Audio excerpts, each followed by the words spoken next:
Hello friend, नमस्ते, राम राम। मैं हूँ रीने यादव गीत चैनल पे आप सभी का बहुत बहुत स्वागत है। मैं आप सब बीच में बहुत प्यारा सुंदर चटकुल्ला नाच गीत लेके आई हूँ।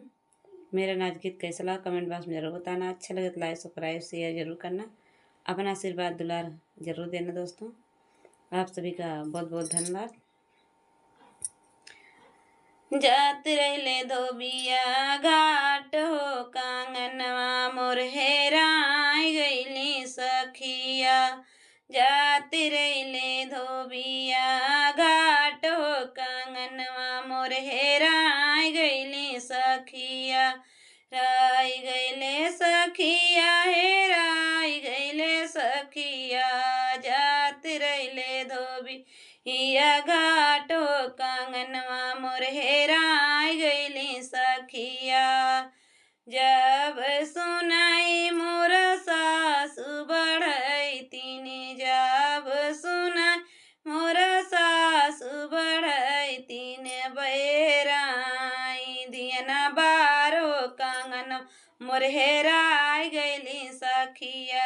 हेराई कांगन दियना बारो कांगनवा मोर हेराय गईली सखिया। जात रहले धोबी घाटो कांगनवा मोर हेराय गईली सखिया।